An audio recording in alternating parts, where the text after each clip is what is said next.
Good afternoon and welcome. I am guessing that some of you might have come by boat, and it's all the more appreciated that you're here. Not only is it summer, but it is a rainy summer afternoon. My name is Colleen Boggs. I'm a professor of English here at Dartmouth College, and I'm also the director of the Lesley Humanities Center. And it's my pleasure to welcome you to this afternoon's events. Funded through the generosity of Fanny and Alan Lesley, our center's mission is to be a site of innovation and excellence in the humanities with a strong commitment to interdisciplinary or transdisciplinary study and innovation. One of the ways in which we try to achieve those aims is by sponsoring events such as this public symposium. I want to extend a warm welcome to everyone in the audience, and I'm also going to encourage you to check out our website for our constantly evolving lists of programs and public events. The symposium is special in that it kicks off the Humanities Institute that the Lesley Center is running this term. Humanities Institutes are faculty-led scholar seminars. In closed sessions, a group of external and internal fellows will meet twice a week for the duration of 7 weeks to discuss and develop academic work. In addition to this closed and intense work environment, they will participate in public lectures, such as this one, to which we always welcome other people who are interested. There will be a roster of 8 visitors over the next 6 weeks offering such lectures. The topic of the Humanities Institute is Towards a Global History of Sexual Science, 1880 to 1950. And I hope that you've all seen the posters with the logo and the flyers that are going around that have a list of the events. This Humanities Institute examines a range of topics, including how Western sexologists managed to disseminate their views in non-European regions, the emergence of local advocacy of sexual science, the role of sexual science in constituting modern sexualities, the encounter between indigenous conceptions of sexuality and sexological ideas, the transformation of sexology in Asian, African, Latin American contexts, the connection between sexology and birth control outside of Europe and North America, Orientalism and sexology, the connection between sexology and eugenics in Asian, African, Latin American contexts, sexology, nationalism and anti-colonialism, and Orientalism and sexology. Now, that might have already seemed like a long list, but I actually trust that that list will grow over the next few weeks. I was actually thinking in coming here today about the Institute's logo as a reflection of some of the Institute's aims. It brings a global perspective to a set of intellectual and public policy concerns that impact people's lives in tangible ways across reaches of time and space. The Institute itself convenes scholars from many reaches far and wide, and I think that the Institute locates itself right here in the sphere of overlap. The center where actually, if you take one lens and you take another lens and you layer them on top of one another, different perspective, different views can emerge. That's certainly one of my hopes for what will transpire over the next few weeks as we engage in these conversations. And I want to just thank the participants who have traveled to be here. We're so pleased to welcome a group of 12 external visitors to campus, and then, as I was saying, a number of lecturers who will be joining us over the next few weeks.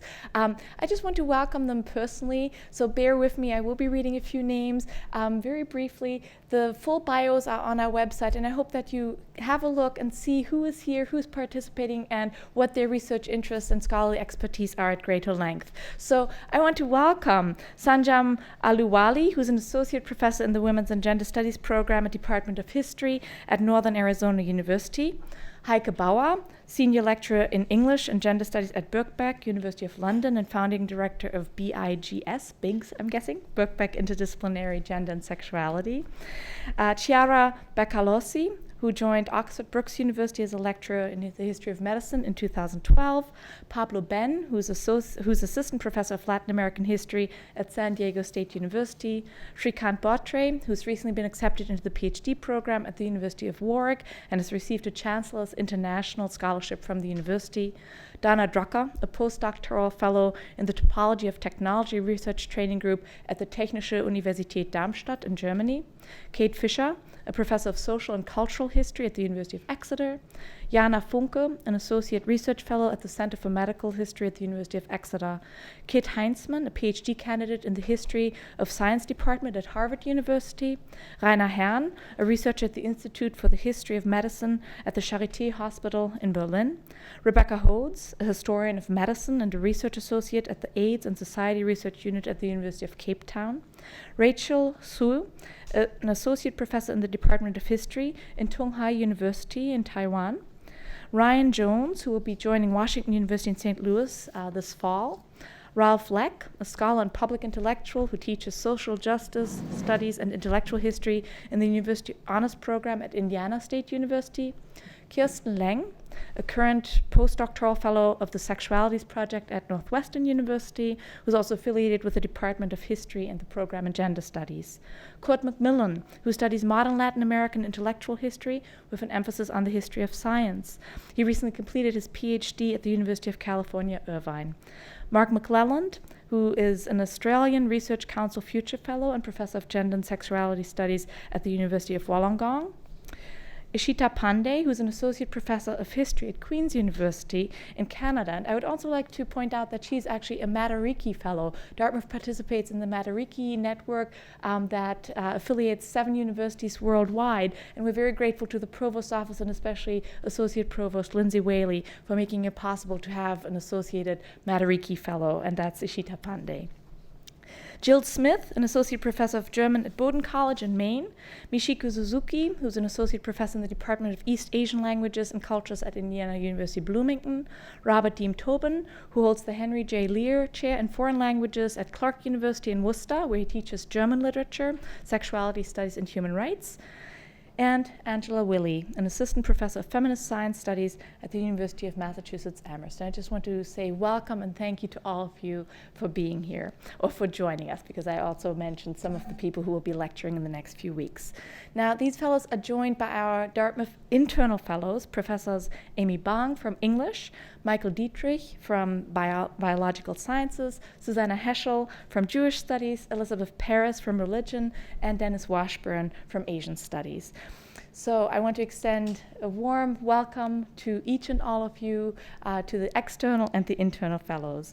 Now, I would be grossly, grossly negligent if I didn't mention 2 other wonderful colleagues. Many of you will have known them by name for many, many months now, of emailing, of preparing, of thinking, of being persuaded, of wishing that they would accept fellows into this program, and that is, of course, Veronika Füchtner from German Studies and Doug Haynes from the History Department. This institute is in existence because of their vision. And as we all know, what is it? I think the percentage is something like 90% perspiration and 10% inspiration. I always feel that that's not really paying tribute to the inspiration that they have shown, but it certainly is paying tribute to the perspiration that they have dedicated to bringing this Humanities Institute into existence, and that I trust they will continue actually to have to expire in the weeks of running it. Programs like this thrive on faculty vision, and I just want to acknowledge the unbelievable work, dedication, forethought, and planning that they've put into this. And please join me in just giving them a round of applause.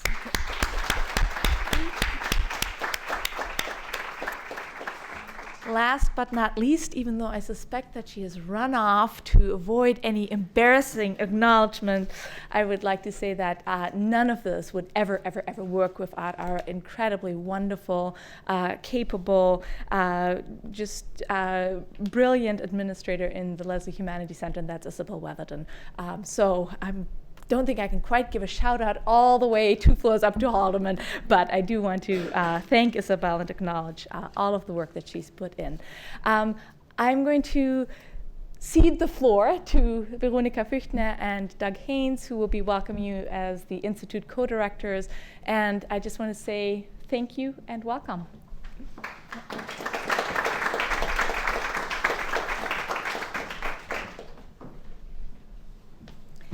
Thank you so much, Colleen. I'm just so thrilled that this is finally happening. It's been a long time in the works. And I wanted to thank in the beginning, this is kind of an academic summer camp of sorts, and it wouldn't have been possible without the generous funding and the support of the Lesley Center. And I wanted to thank Adrian Randolph, who was the previous director of the Lesley Center, and who gave us really crucial advice and support in the application stage. And we want to thank Colleen, who embraced this project and gave us all the freedom to do whatever we wanted with the money, and she even gave us more. And it was Isabel Weatherdon's job to keep us real, and we are deeply grateful to her for making it all seem like a walk in the park, which we know it wasn't. And the Provost Office, I also want to thank for enabling us to get a Matariki Fellow, as Colleen mentioned. We also want to thank our fantastic student assistants. There were 5 involved in total: Lulu Chang, Sanders Davis, Tian Yong, who's an alumna, a recent alumna, Aditya Shah, Danielle Smith, and they made us think about things like having a blog and stuff like that. So we're really grateful to you. The body is not a thing. It is a situation. It is our grasp on the world and our sketch of our project. These words were written by Simone de Beauvoir in her seminal book, The Second Sex, published just 4 years after the end of the Second World War in 1949. Among many things, the book showed how scientific notions of the sexes had served to keep women subordinate, and second, to what is still frequently imagined as the default sex, the male sex. Simone de Beauvoir and many others have shown how the scientific study of what we conceive of today as sex, gender, and sexuality fundamentally shapes, affects, and even changes our attitudes. I would argue that the lives of all of you have been fundamentally affected by sexual science. For example, in the way you were taught about sex as children. For me, this happened in great detail in German public school at age 8. And it took me a few years to recover from it. More importantly, the scientific study of sexuality doesn't just shape us. It is also fundamentally shaped, affected, and changed by our own attitudes.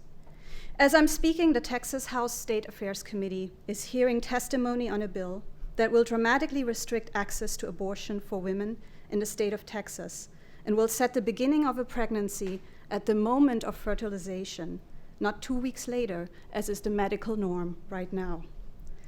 The recent decision of the US Supreme Court to let stand a trial judge's order declaring the gay marriage ban unconstitutional is another example of how debates on sex, gender, and sexuality galvanize our societies. These debates inform the way scientific questions are posed and answered. Questions such as, when does life begin? Or, is there a gay gene or a gay brain? Understanding the relationship between sexology and society helps us trace shifts and changes, and moreover, be open to new changes. The emergence of sexual science, or sexology, was one of the more influential developments in the intellectual history of the early 20th century, but its significance has been so far seriously underappreciated. It had a major impact on notions of the body, on health, ideas about human freedom, conceptions of marriage, family, and theories of race and eugenics. This history is usually looked at in 2 contexts: the framework of history of science, which is usually focused on Europe and North America, and the study of the history of a particular region or country, so for example, India. However, ideas on the science of sexuality circulated transnationally, and the goal of this institute is to write a truly global history of sexual science. I came to the project of this Humanities Institute through my work at the crossroads of German studies and the history of science. I was researching the journey of the German Jewish sexologist Magnus Hirschfeld that he undertook to India in the year 1931 at the eve of his persecution by National Socialist Germany. As I was reading about sexology in India, the books I was reading kept being recalled. And so I would recall them back.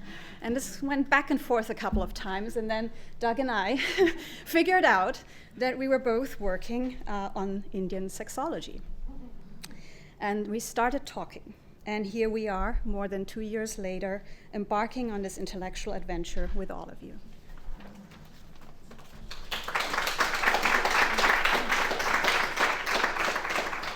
Okay, well, like Veronica, I'm very pleased that all of you are here, and I want to echo the appreciation expressed to the Lesley Center and Adrian and Colleen and Isabel and our wonderful student helpers who've been instrumental and who've gone well beyond the usual kind of activity student helpers do.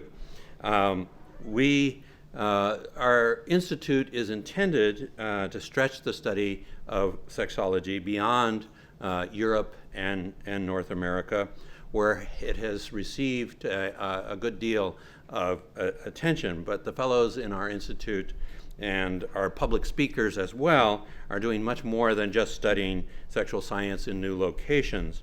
They are highlighting the truly global character of sexual science as an intellectual discipline and a cultural phenomenon.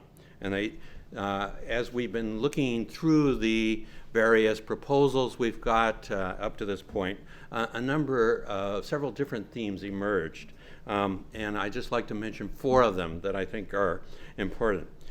First, a number of our members of our institute are going to be focusing on the movement of people and texts on a global scale and the networks that developed among scholars and advocates of sexual science. Sexual science was a truly global phenomenon, and participants in it thought of themselves as being involved in a global community, at least at many points in time.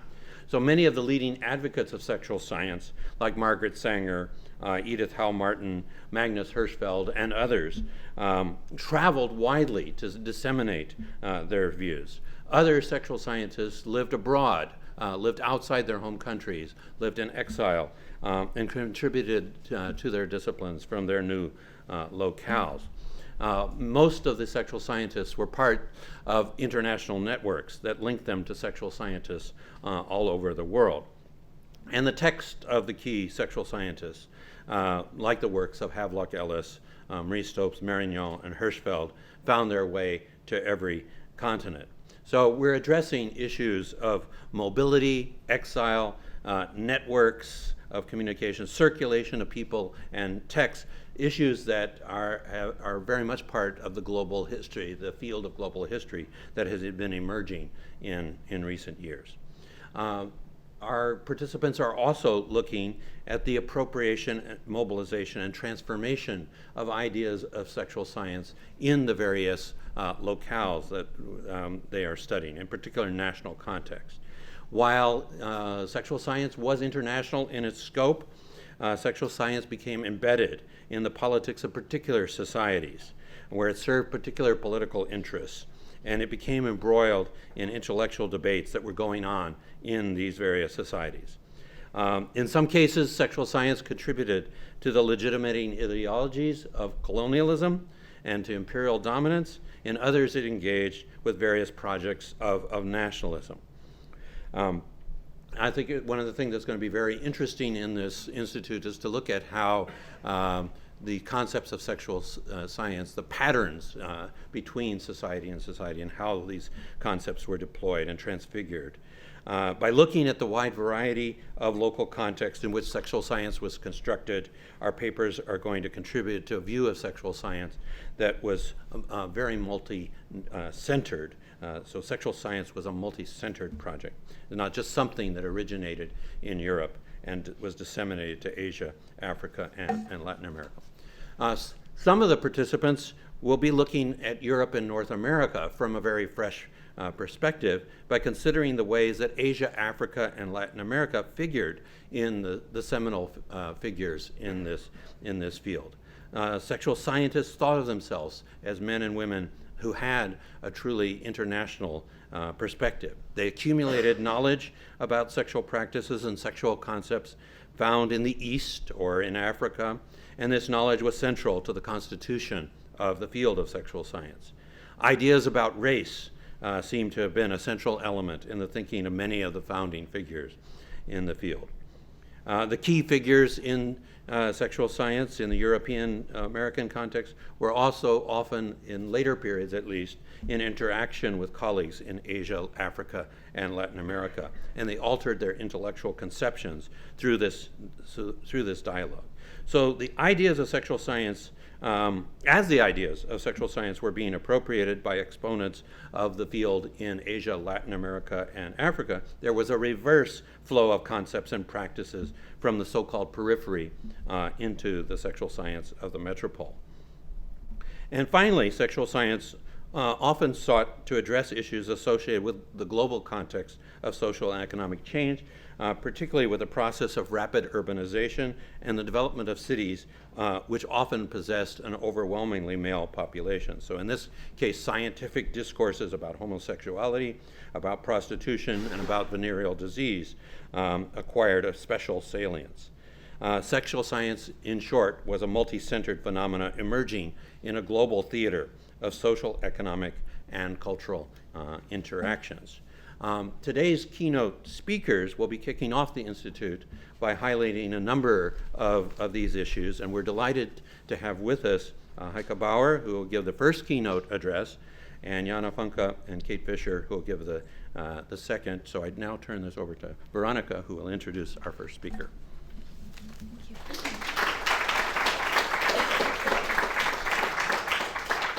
It's my great pleasure to introduce Heike Bauer. Heike Bauer is a senior lecturer in English and Gender Studies at Birkbeck College and University of London, and she's the founding director of BIGS, the Birkbeck Interdisciplinary Gender and Sexuality Studies. She has published widely on sexology, translation, and the histories of female and male same-sex sexuality, including the books English Literary Sexology, Translations of Inversion, 1860 to 1930, Women and Cross-Dressing, 1800 to 1930, and this was published actually in 3 volumes. And she co-authored with the historian Matt Cook, Queer 1950s, Reshaping Sexuality in the Post-War Years. Besides the history of sexology and sexuality, her other research and teaching interests include contemporary lesbian, queer, and feminist fiction, including graphic novels. Professor Bauer is currently completing a book entitled A Violent World of Difference, Magnus Hirschfeld and the Shaping of Queer Modernity. And she is leading a related collaborative project on sexology and translation in the modern world. For this project, she was awarded a grant by the Wellcome Trust, and she organized a groundbreaking symposium last year, which explored the transnational connections of sexology. We are thrilled that she could join us for this Humanities Institute. Please help me welcome Heike Bauer.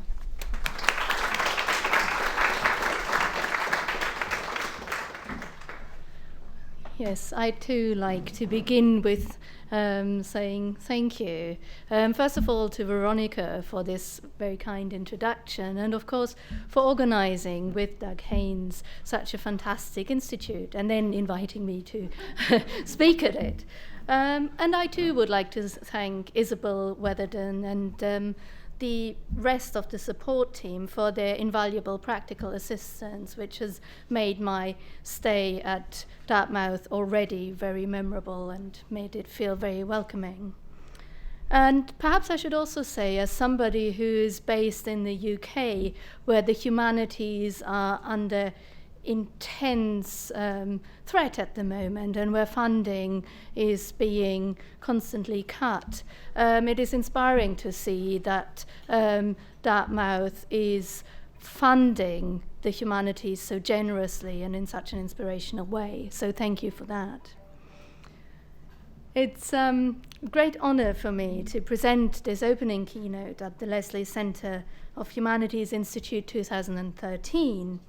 And I should say that it's not without trepidation that I approach the task of discussing my work in front of an audience that includes so many esteemed colleagues. I had the good fortune to meet many of the fellows yesterday, and I'm so impressed by the caliber of and the breadth and depth of research that it was in one room together. It was just wonderful. I'm particularly excited about being part of the Institute because its theme towards a global history of sexual science, 1880 to 1950s, marks a significant shift in the study of modern sexology, the turn from the national to the global in discussions both of sexuality and modernity.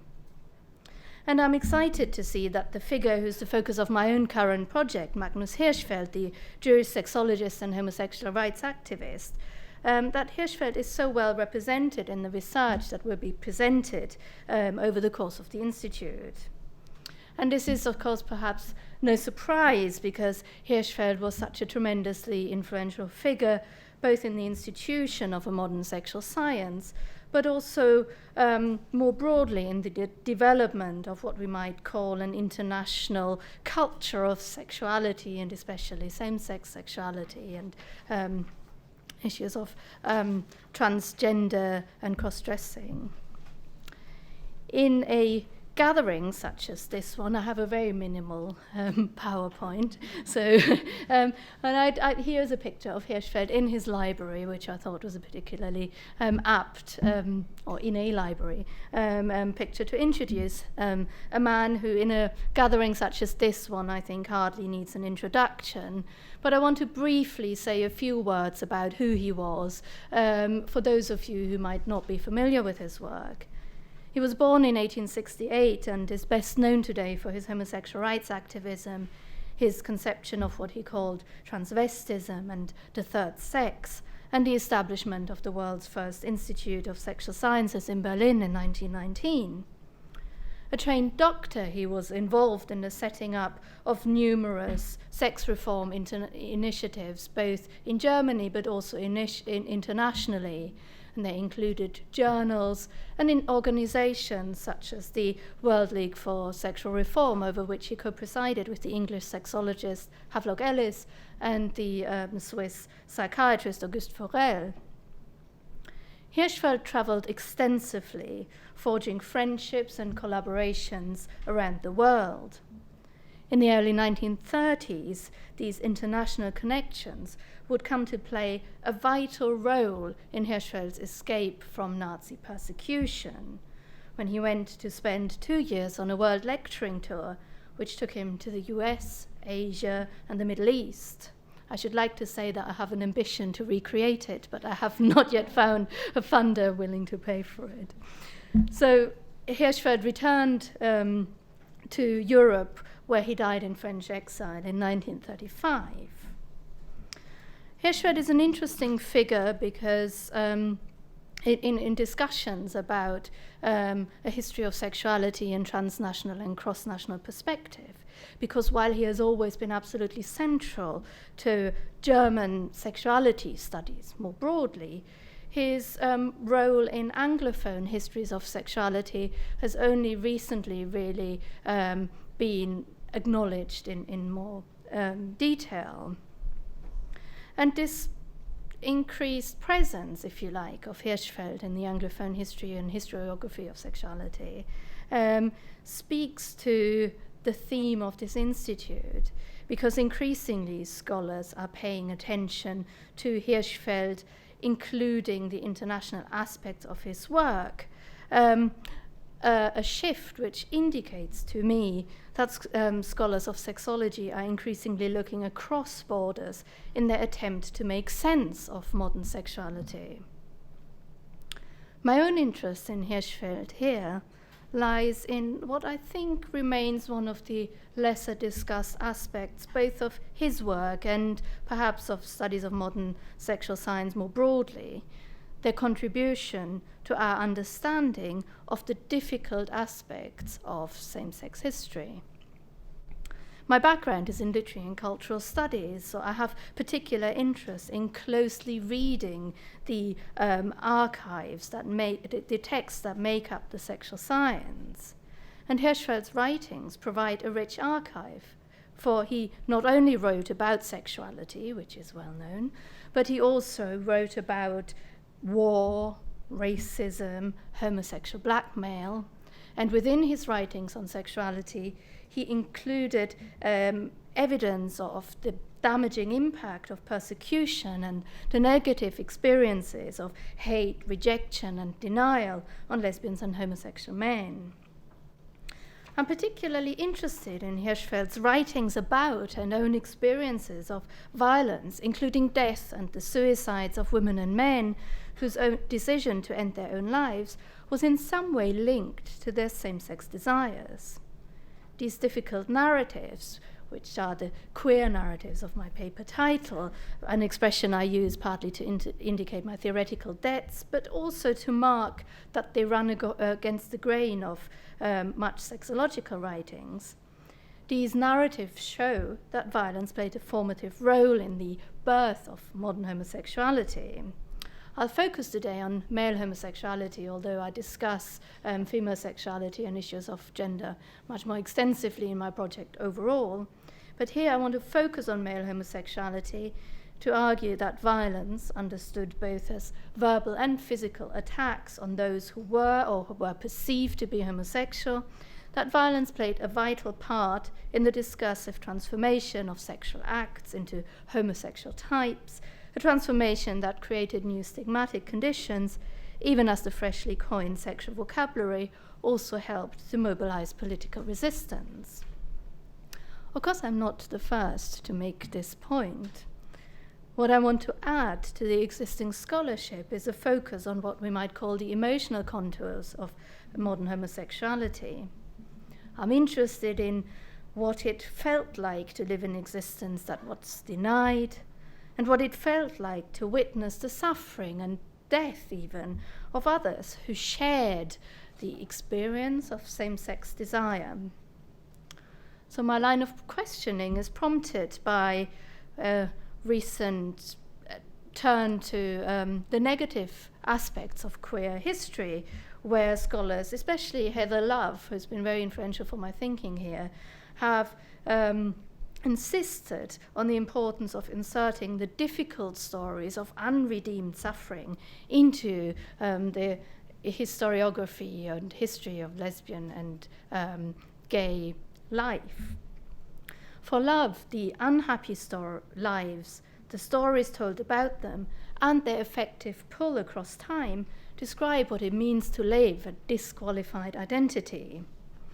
For those of you who are familiar with Love's work, especially her investment in letting injuries stand without trying to fix it, my own turn to her work here might seem a little bit disingenuous because I'm using her ideas to discuss one of the early homosexual rights activists whose concern was precisely with how to fix homosexual suffering. Yet Love's work has importantly drawn my attention to what I think remains underexplored in current histories of sexuality.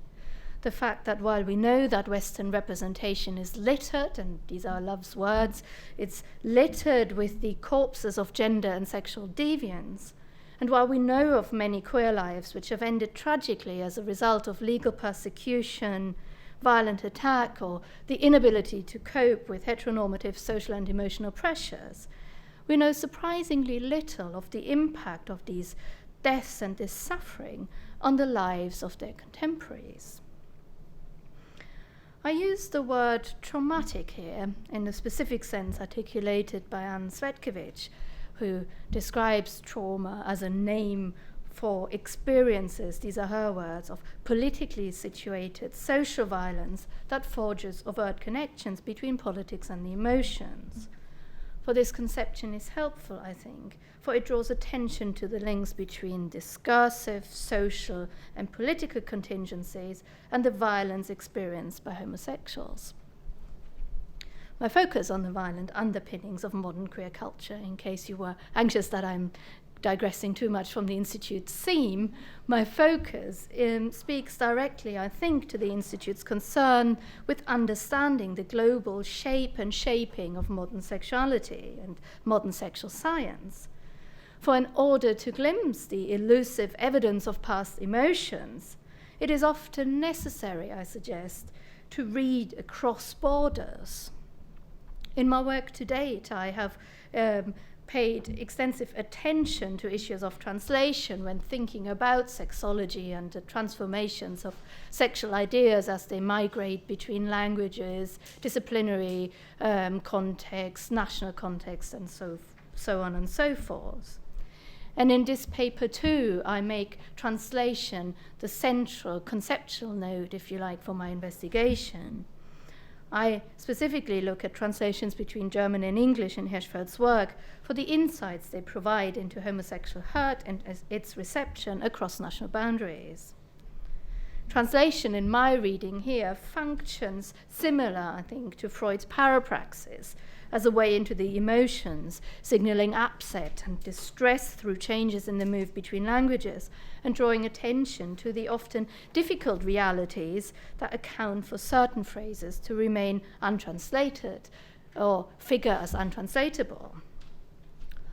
Okay, so where better begin this investigation then with a consideration of Hirschfeld's own precarious position in Weimar Germany, where his work both flourished and fatally suffered from the rise of Nazism. So, part one, Hirschfeld's suffering. Throughout his career, Hirschfeld was repeatedly subjected to verbal and physical violence. Most famously, perhaps, is the brutal attack he suffered at the height of his success when he was attacked during a visit to Munich in October 1920 by a group of right-wing thugs. The attackers seem to have lain in wait for him, striking near the venue where Hirschfeld had given a talk. He was severely wounded and left unconscious in the street. The incident has gained a certain degree of fame and notoriety in modern histories of sexuality due to the fact that it was misreported in the contemporary press. As Hirschfeld was receiving hospital treatment for a fractured skull, newspapers in Germany and abroad reported his death. The obituaries and subsequent corrections published in the German and Anglophone press indicate Hirschfeld's varied reception in these countries. Addressed the newspaper, for instance, when announcing that Hirschfeld had in fact survived the attack, openly bemoaned the fact that this shameless and horrible poisoner of our people has not found his well-deserved end. I'm using Charlotte Wolf's translation here for the ease of presentation. US newspapers, in contrast, were more sympathetic, partly because here the attack tended to be read in terms of the rising anti-Semitism in Weimar Germany. The New York Times, for instance, reported that the well-known expert on sexual science, as they called Hirschfeld, and noted German physiologist had fallen victim to, I quote, a beating given him by some anti-Semites because he was a Jew. The New York Times and other US observers focused on the rising anti-Semitism, and I mean this a picture on the slide here is from the right-wing Nazi German paper Der Stürmer, which includes this famous, infamous slogan, I guess, propaganda line, the Juden sind unser Unglück, the Jews are our undoing. So clearly US observers were right to hone in on that aspect of Hirschfeld's persecution. But it's also worth noting that these responses tended not to mention Hirschfeld's homosexuality, a move that often implicitly heterosexualized Hirschfeld's sexology. During his visit in 1931, for example, when he began his world journey, the New York American, and like other papers, referred to him as the Einstein of sex, which has become a very famous phrase in sort of ways Hirschfeld was referred to.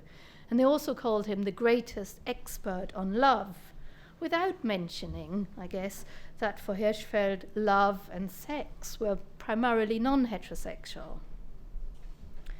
In Germany, in contrast, Hirschfeld's popular reception was more markedly hostile in terms that focused on both his homosexuality and his Jewishness, and this may be linked to the fact that he first came to wider popular attention in Germany around the Hardin Trials of 1907, when members of the then German emperor were accused of homosexuality. The Munich attack of the 1920s was only the beginning of Hirschfeld intensifying persecution in Germany, where the Nazis, by his own account, continued his persecution relentlessly, terrorized his meetings, and closed his lecture halls, so that for the safety of his audiences and he himself, his audiences, he was no longer able to make a public appearance. Hirschfeld left Berlin in November 1931 to take up an invitation to lecture at the German American Medical Society in New York, a talk that formed the beginning of his world journey. The journey ended in French exile, as I have said, where Hirschfeld famously witnessed in a cinema in Paris in May 1933 a newsreel documenting the Nazi raid on his institute and the destruction of his library. During the raid, the institute's library was removed, large parts of it were later burned in what became the first of the infamous Nazi book burnings. The event symbolically proclaimed the death of German sexology, a symbolism that was heightened by the fact that a bronze bust of Hirschfeld, which had been removed from the institute, was paraded through the streets of Berlin before it too was thrown onto the book bonfire. Here you can see a picture of the event. I want to draw your attention to a curious footnote to these well-documented events, the fact that the Hirschfeld bust survived the attempted burning.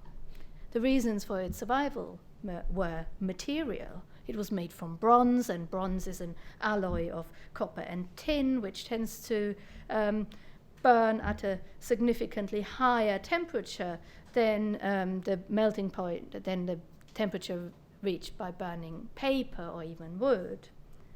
So the sculpture withstood the flames and was found the day after the bonfire by a street cleaner, who took it home and kept it safe until after the end of the Second World War, when he donated it to the Berlin Academy of the Arts.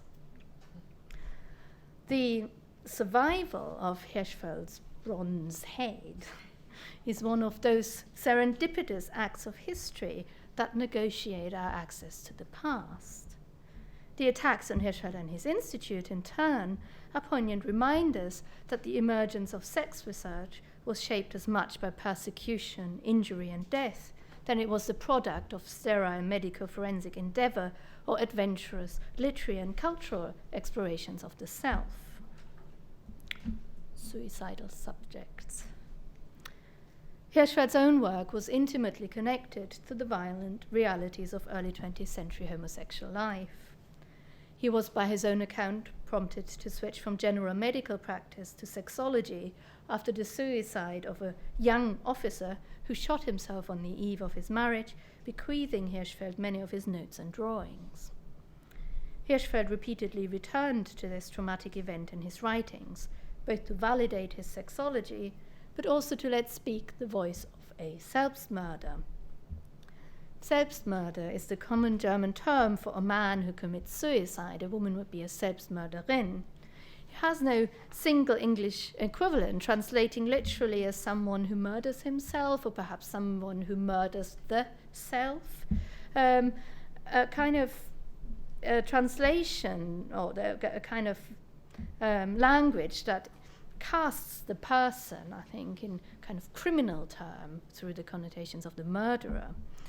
This linguistic particularity draws attention to the fact that suicide, not unlike homosexuality, occupies a stigmatized place in Western history, where countries as politically diverse as the US, England, and the German nations all had anti-suicide laws that enabled posthumous punishment of the person who takes their own life, for instance, by the annulment of the dead person's will.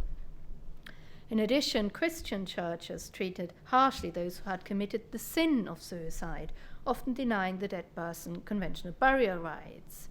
Individual suicide was also taboo in Judaism, but here collective suicide played a slightly different role in the Jewish history and tradition, if you think of events such as Masada. While over the course of the 19th century, some of the anti-suicide laws were repealed. The German Penal Code of 1871, for instance, decriminalized unassisted suicide. And while religious attitudes softened, suicide continued to remain a taboo. Hirschfeld's use of the term Selbstmörder at first glance seems to uphold this taboo. Yet in the context of contemporary scientific and philosophical debates about suicide and Hirschfeld's own stake in them, this choice of words gains a more complex connotations.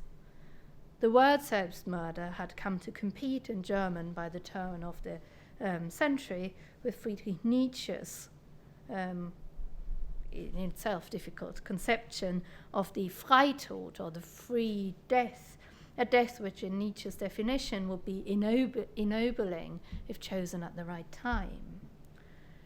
Hirschfeld was familiar with Nietzsche's work, describing him as one of the thinkers who at least theoretically fully understood homosexual love.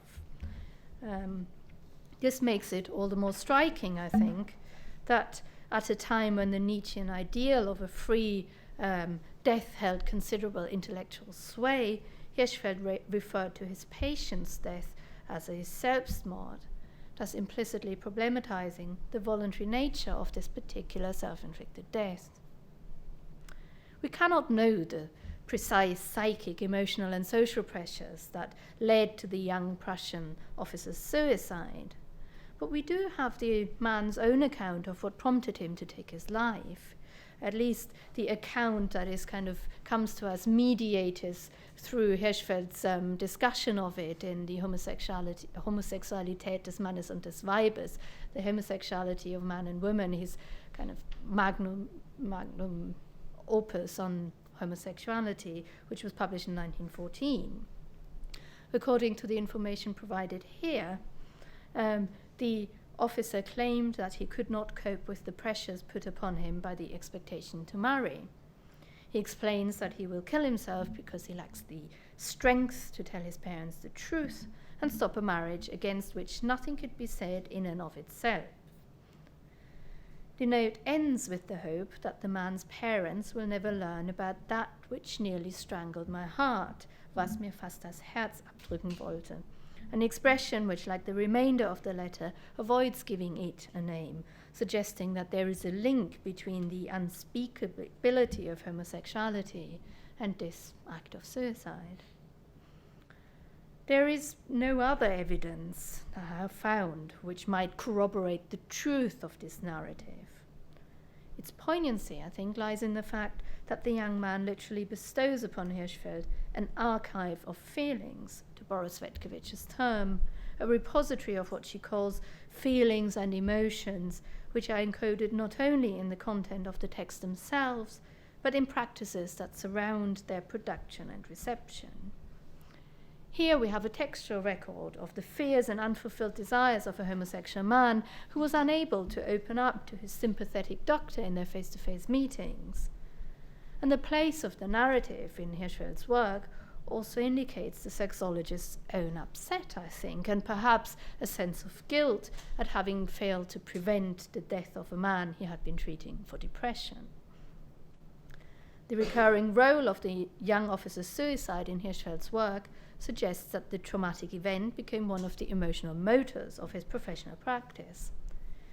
The account I've given you so far is based on Hirschfeld's first mention of it in 1922, which was published in the homosexual journal Die Freundschaft in an overview of the history of the Wissenschaftlich-Humanitärisches Committee, or the Scientific Humanitarian Committee, a homosexual rights organization.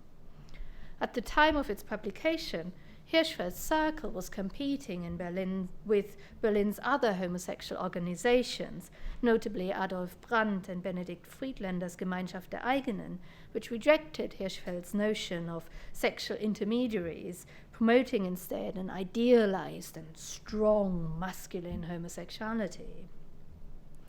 Hirschfeld's attention to suicide in this important overview of the history of his own organization implicitly counters the strong image of homosexuality with a reminder of those unhappy homosexuals whose lives end prematurely because they are unable to free themselves from social constraint. Hirschfeld also mentions the suicide in one of the last pieces he wrote, an autobiographical sketch published posthumously in 1936 in the Encyclopedia Sexualis, a book edited by the American physician Victor Robinson. Unlike the 1922 account, the later autobiographical sketch was written in English. The two pieces tell a slightly different version of events. For according to the 1922 narrative, the suicidal man killed himself immediately after the wedding, unmittelbar nach der Hochzeit. This timing stands out for the evocative suggestion that the young man went through the rituals of a wedding and only afterwards committed suicide, a chain of events that goes against the conventional conception of wedding nerves, which locates the moment of acute crisis before the marriage. When Hirschfeld returns to the suicide at the end of his life, this conventional time frame is restored. For here he writes that the man killed himself on the eve of his marriage. Given the absence of other sources, we cannot know the actual time of death, but the temporal slippage in the translated account alerts us to the ease by which the narration of such a traumatic event is shaped by cultural convention. So, part 3 then, statistical ends. So, where does this single death fit into Hirschfeld's work and the historiography of sexuality more broadly? For some critics, the question of whose life counts in the narratives modern society tells about itself can inevitably be answered with reference to what Kamar Lokri has called the installation of norms, first in statistical science and second in sexology. And it is, of course, not difficult to find evidence of the damage caused by the process of disciplining sex, including in terms of the problematic conceptual and scientific legacies and the physical and psychic suffering caused by practitioners who actively tried to cure their homosexual or transgendered patients. Yet I'm uneasy about histories such as Lokri's, which hinge on an easily identifiable modern invention of sexual norms, not least because I think they problematically smooth over many of the edges that delineate this process and sharpen queer lives across time and space. It's important to remember, I think, that the grand narratives of oppression and liberatory struggle that frame queer history intersect with countless personal and fictional life stories, confused cultural fantasies, and fragmentary evidence of intimate relationships that sometimes support and sometimes undermines our understanding of their historical context. Hirschfeld's complex role as a homosexual sexologist is a case in point. As far as I can tell from my research to date, he was one of the first to examine in detail suicide amongst homosexuals.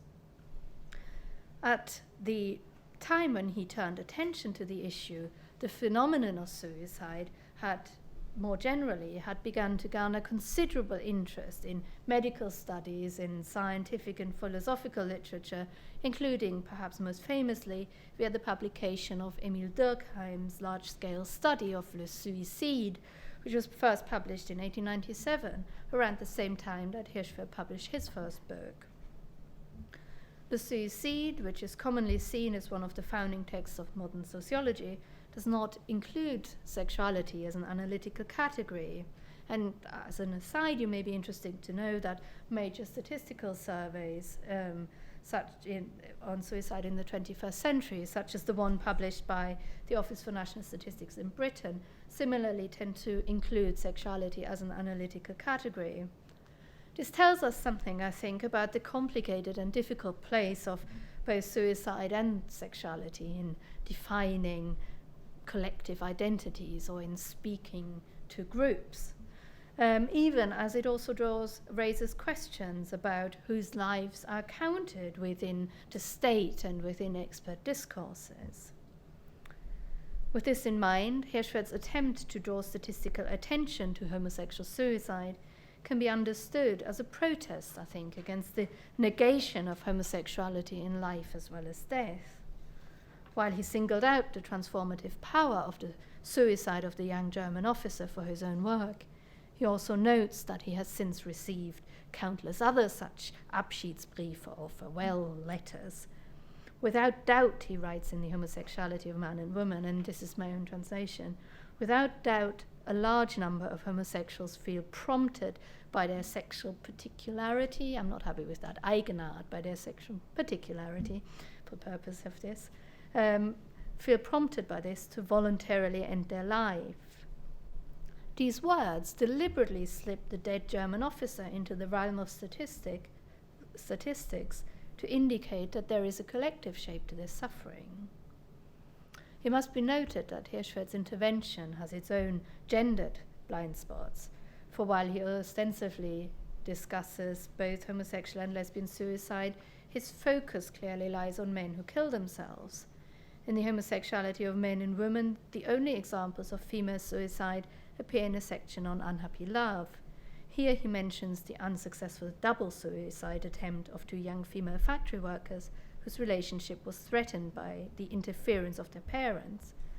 And he also mentions the successful suicide of 2 married women who shot themselves, leaving a note in which they ask, "Please do not search for the reason behind this deed." The relatively limited analysis and relatively superficial, at least in this text, treatment of lesbian suicide may point towards what Adrian Rich has called the historical deprival of lesbian political existence through inclusion as female versions of homosexuality. But I think it is fair to say that Hirschfeld in his work, in the context of other sexological works, was one of the few sexologists who attempted to pay attention to both male and female sexuality. I think his more limited discussion of lesbian suicide here partly reflects the fact that Hirschfeld heavily drew on personal experience. For when it comes to male homosexual suicide, he's explicit about his own involvement. Writing in 1914, for example, he claims to have known personally over half of the 100 homosexual men who had killed themselves in the past few years. He further explains that he had collected evidence via the now infamous Psychobiological Questionnaire, which he had devised and which prompted his fallout with the psychoanalytic movement.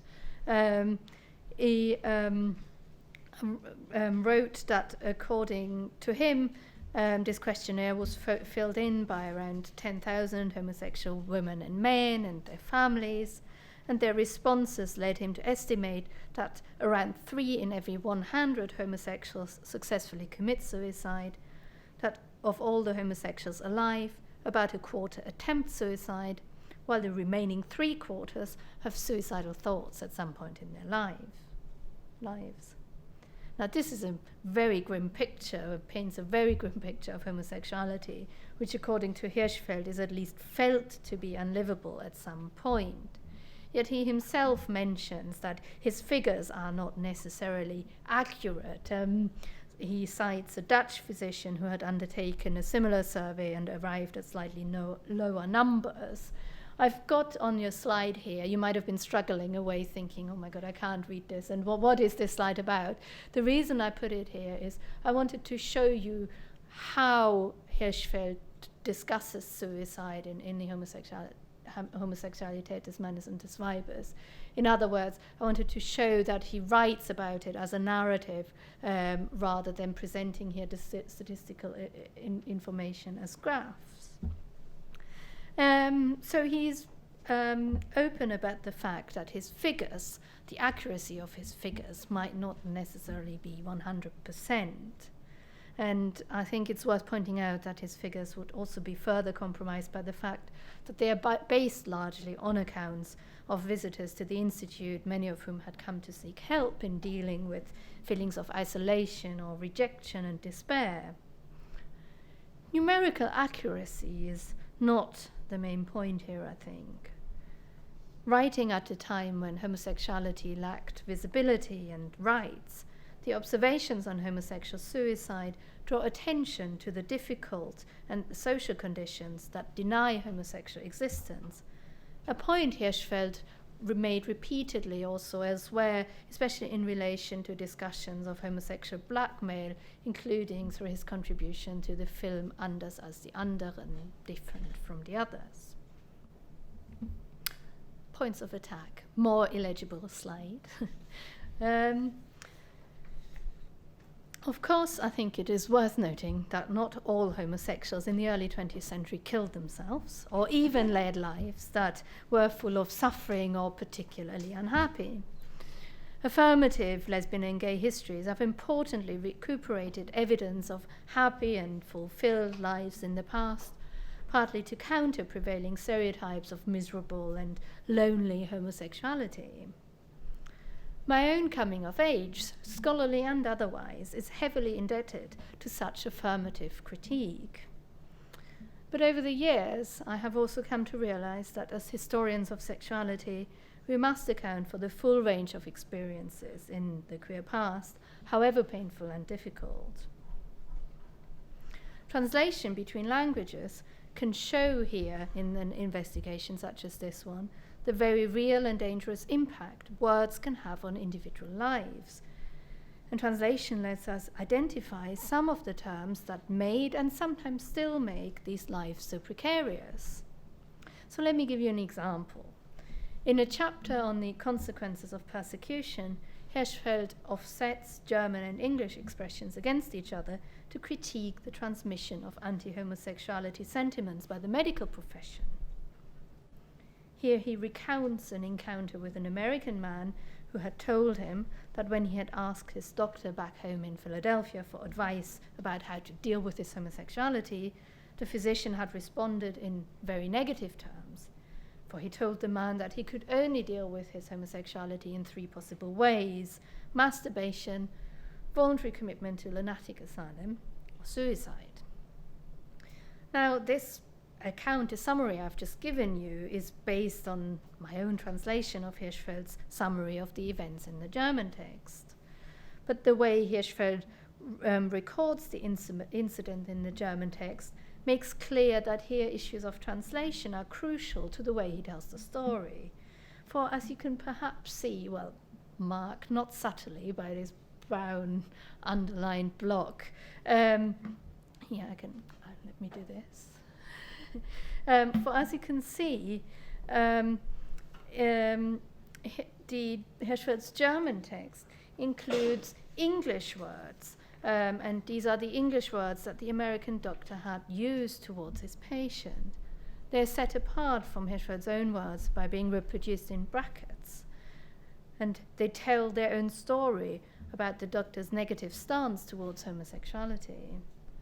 For according to this information, the doctor had advised his patient to use his right hand, employing a slang term for masturbation, which gives a sense of scientific unspeakability of the practice.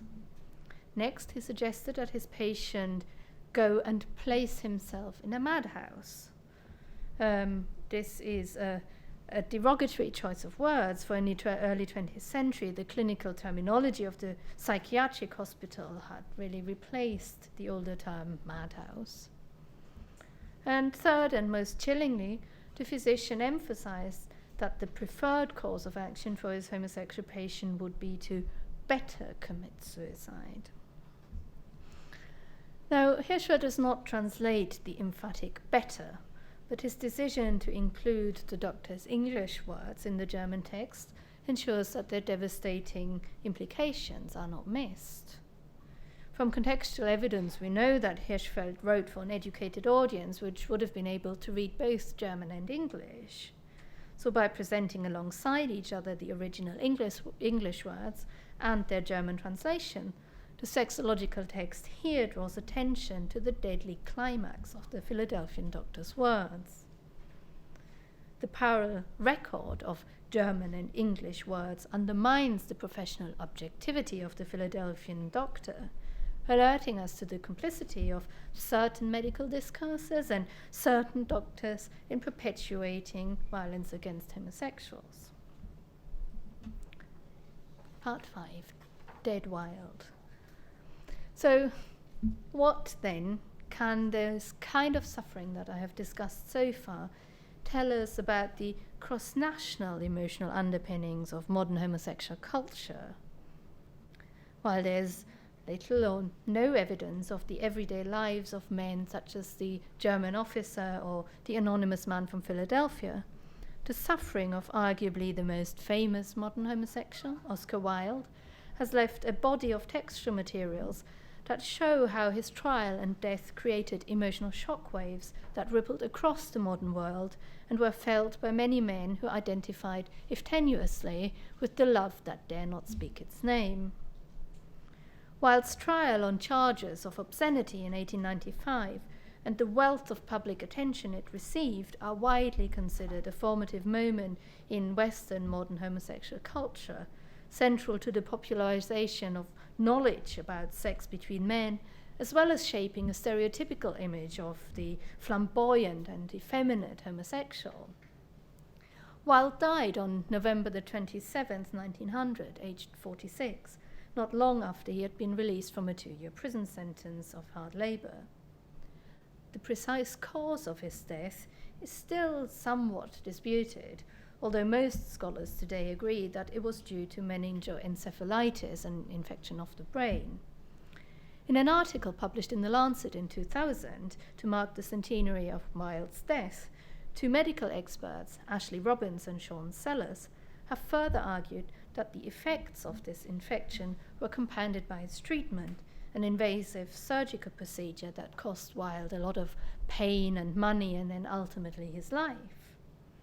They support their claims with a relatively little-known picture of Wilde on his deathbed, which I have reproduced here. Apologies for the poor quality, but that's all that is available. They claim that the flower arrangement next to Wilde's ear was placed there deliberately to hide the extensive wounds caused by the surgery. Now, encountering this photograph prompted me to reconsider how Wilde's death was received at the time when it occurred. Yvonne Ivory, in an excellent reconstruction of Wilde's reception in the German homosexual rights movement, has pointed out that his name played an important role here, including in Hirschfeld's circle, which, in her words, was inspired by Wilde and used his case and name strategically to publicize the plight of homosexuals. I want to add to Ivory's observations and suggest that in Hirschfeld's work we also find references that indicate the emotional upset caused by Wilde's persecution and premature death. Hirschfeld implicitly associated Wilde's death with the suicide of the young German officer, which had prompted his turn to sexology. In the autobiographical sketch, he explains that his first sexological study, Sappho and Socrates, was not only inspired by the suicide, but that it was published synchronously with the trial of Oscar Wilde, when Wilde's writings, especially his picture of Dorian Gray, were widely read in Germany. The temporal proximity in which this narrative places the suicide, Wilde's trial, and the beginnings of Hirschfeld's sexological work lays a powerful claim to the connectedness of homosexual life at the turn of the last century. For if Wilde's trial and only novel are in some way linked to the suicide of a young German officer who fails to come to terms with his homosexuality, then this would suggest that the persecution of homosexuality shaped the lives and deaths of these very different men in similar ways. Now, I want to make clear that this argument is not about establishing a cause and effect relation between the Wilde trial and the young German officer's suicide. Indeed, I want to make clear that I have found no evidence that this young man ever mentioned Wilde.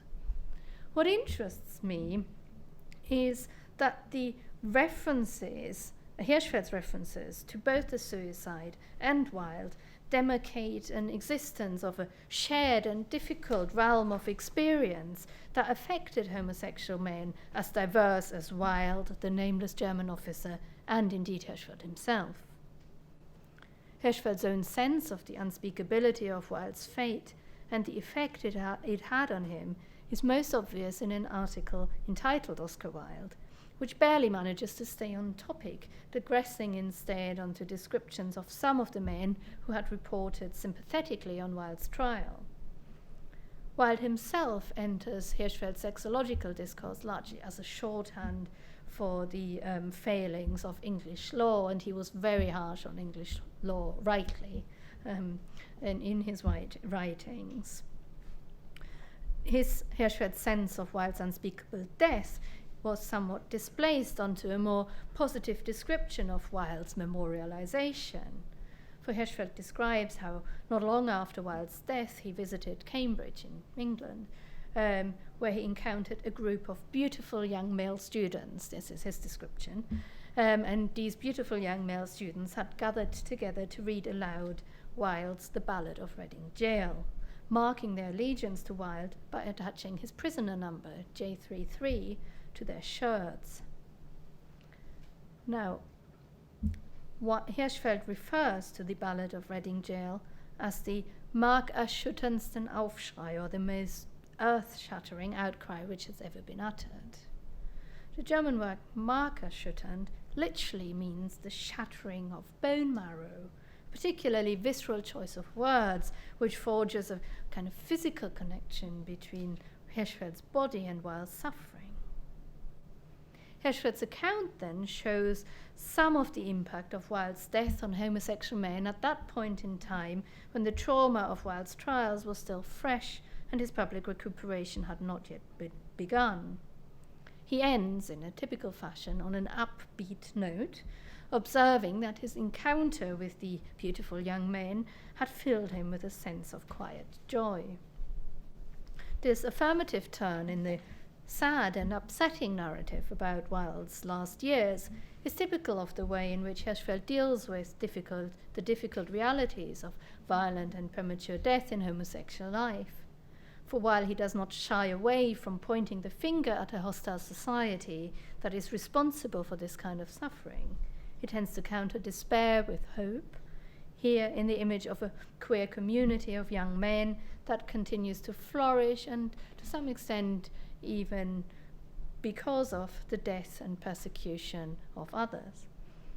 So let me briefly draw some queer conclusions about the need for what I want to call a vital textual politics. From our vantage point today, in an age of discursive explosions around difficult events and emotions, it is easy to forget that both extreme emotional experience and everyday suffering have not always been publicly speakable. By paying attention to the translations in Hirschfeld's work, I address the difficult question of how we might understand emotional upset caused in relation to an identity, in this case homosexuality, that is discursively extremely restricted due to its lack of public legitimacy. I pursue what I think of as a vital textual politics, a reading strategy inspired by Judith Butler's concern with what she calls the terms that govern reality.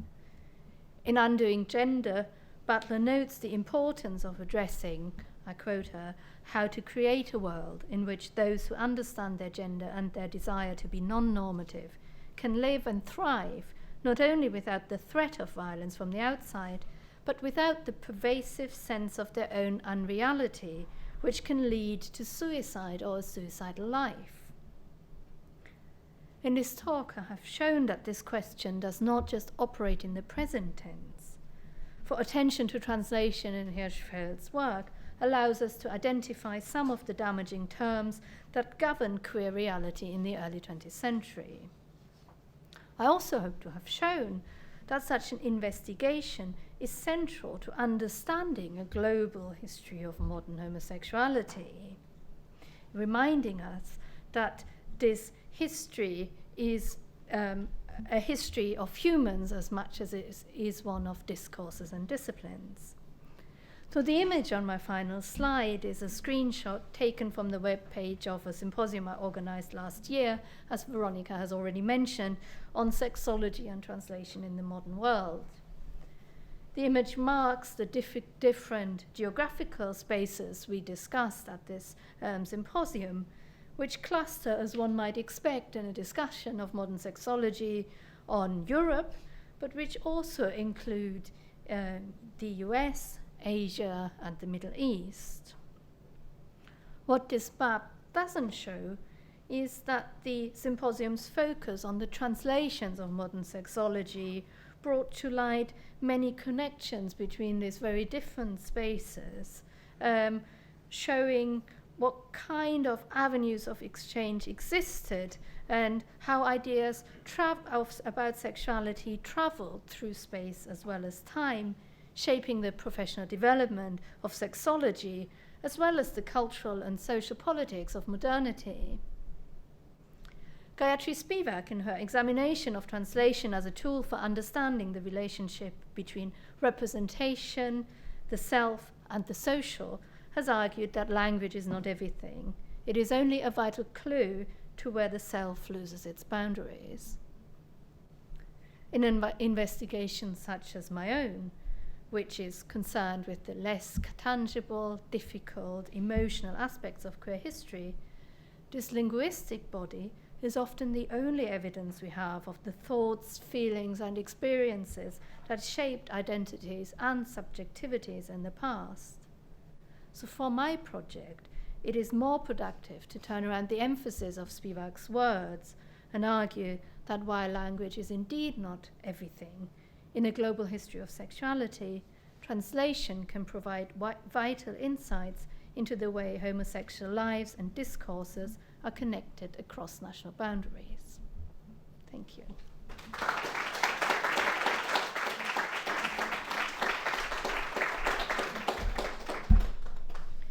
think there's time for a few questions, so you want to just take a question?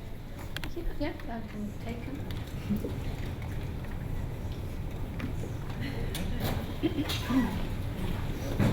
Yeah, I know. Hopefully I quickly reply. In the late 19th century, around 1895, there was just a wave of suicide in Europe, and it employed psychiatry very much. They built a commission how to compare suicide. And I think Hirschfeld is, in my opinion, he argumented always strategic. And so he picked up a public discourse to change the perspective. If you look at the earlier papers on homosexuality, for instance, Johann Kaspar or Ebbing, they justify their interest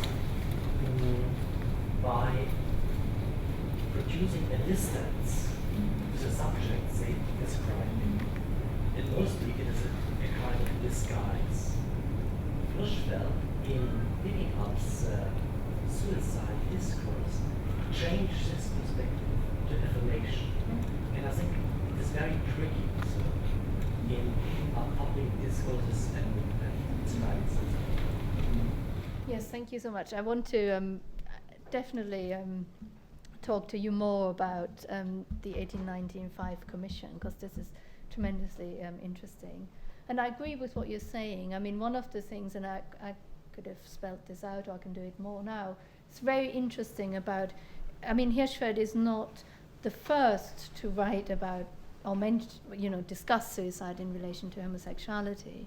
But as you say, in contrast to somebody like Krafft-Ebing or Caspar and the kind of first guard of sexologists, if we want to periodize them in this way, I think his investment was precisely in trying to depathologize that link between homosexuality and suicide as something that's a sort of inevitable aspect of a more degenerate nature, I think.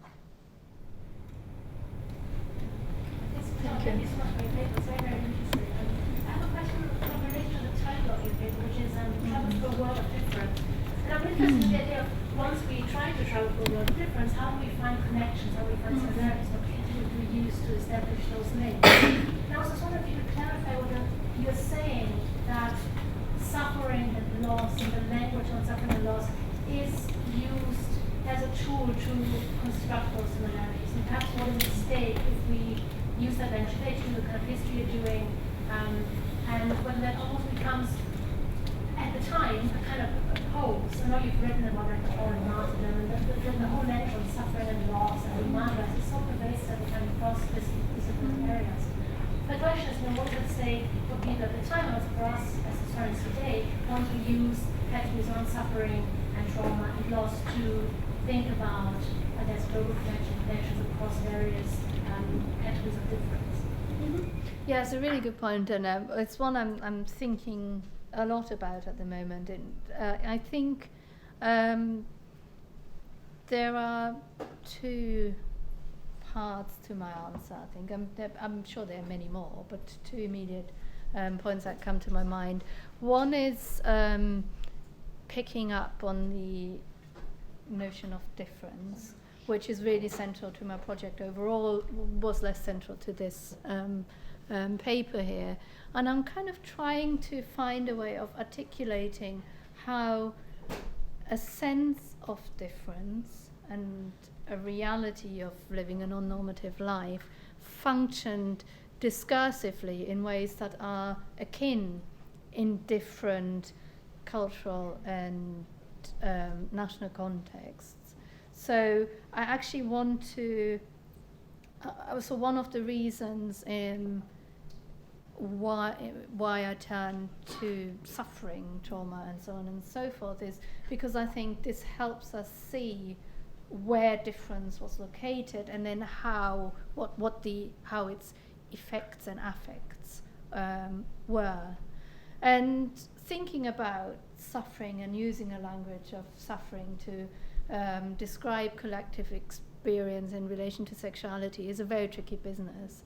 So I want to be very careful to negotiate the line between to hold on to a sense of recuperation and affirmation, while allowing for the fact that difficult experience and suffering existed and were one of the kind of, I guess, I'm saying this hesitantly, but I am saying it were one of the sort of foundational aspects of a creation of a sense of collective sense of modern sexual identity. Thanks. Thank you for inspiring lecture to open for a few days. I'm wondering if you could expand a little bit more on the narratives that you were talking about by describing a little bit about the subjects that you talked about, like who are they, or like what's their class, racial background, and how is that interlinked with their experiences of suicide? Yeah, that's a really interesting question and a really difficult one in many ways, because who are they? Maybe Rainer will know this much better than I do. The ones, the subjects I looked at are figures in Hirschfeld's narrative. I mean, I focused mainly here on his writings in homosexuality of men and women, but related stuff as well. And these are figures, men he encountered during his travels or who wrote to him, but we know very little about who they actually are. I mean, I'm looking at Rainer here because he knows this archive much more than I do, I think, much better than I do. But, I mean, while there are certain people who appear in Hirschfeld's work and who are more famous, including even his discussion of Oscar Wilde for that matter, a lot of his work was concerned with recording and writing and discussing the lives of ordinary people, and so that means that the evidence around who they actually are is quite limited. For instance, I don't know who the Philadelphian patient was. He makes an appearance in, I mean, I don't know if you know the Homosexuality of Men and Women. It's over 1,000 pages long, so he makes an appearance on a couple of pages in there. It has no name. The age is not indicated. So I know very little about that. Yeah, I think that's... Yeah. Thank you. I wanted to ask about, I think the framework of translations is really useful for us. Mm-hmm. And I wanted to ask about, I mean, you outlined the connection of translation and suffering. Mm-hmm. And I was wondering if in some of the texts there are other functions and other connections for translation. And one that I wonder in particular about is the translation of ethnography. Mm-hmm. So when when these juxtapositions of language, these translations, acquisitions become ethnographicals, is there a connection? Yes, I mean, thank you, that's a really helpful point. I think maybe one way to think about an answer to this question would almost be hierarchical, in the sense that the primary information that translation gives us in these texts, and generally I think, is about cultural contingencies and the broader kind of contexts in which words and texts and discourses are produced. And I think suffering is one aspect of this. So, I mean, in my previous work, I've been much more concerned with issues of cultural difference and the kind of what happens to ideas as they migrate. And so when I worked on Krafft Ebing, for example, I was really interested in what happened to the translations of Psychopathia Sexualis and how they became anglicized in the process of moving from this German context into British colonial space. And there are lots of markers of British colonial discourse that slip into that kind of translation. So that has been really productive. As a productive way of looking at or helping us identify dominant nationally specific discourses and concerns. So Krafft Ebing, for instance, I mean that Krafft Ebing's discussion of nation is turned into empire in the English translation.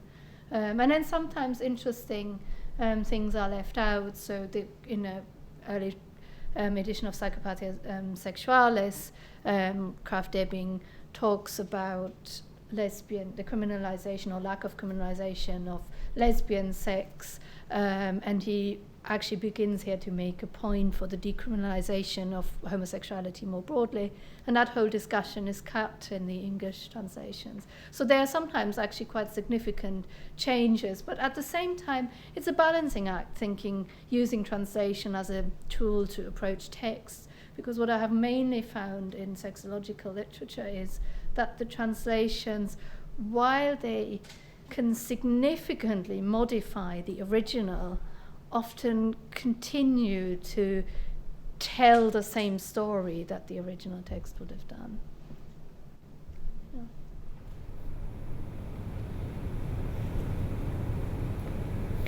This isn't quite fully formulated, but I kept thinking for your presentation about melancholia, and if this concept or literature around it is playing a role, because it seemed to me that there's a kind of transmission happening between the patients and the case histories and Hirschfeld as a figure and his role as, in his position as someone who's using sexology as a form of sexual liberation. Very interesting. Thinking about melancholia is not something I've actually done in this context, but it would definitely be a productive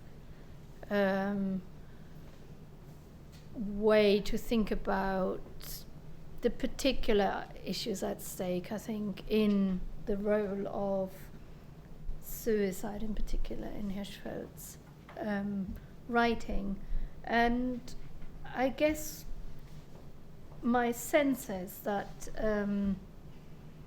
it'd be interesting to look at the role and representation of melancholia at the turn of the last century. Then, of course, there's also the contemporary work on melancholia and mourning and affect, which would be helpful and which I maybe looked at a bit more.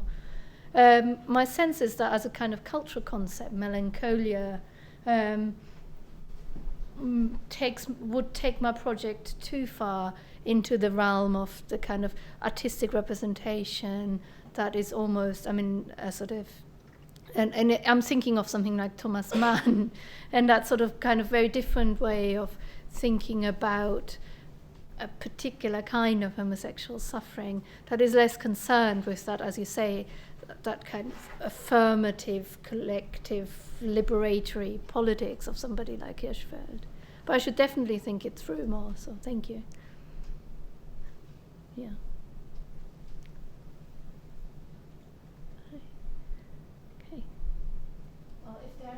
questions, then we'll take a quick break here. Thank you so much. Thank you.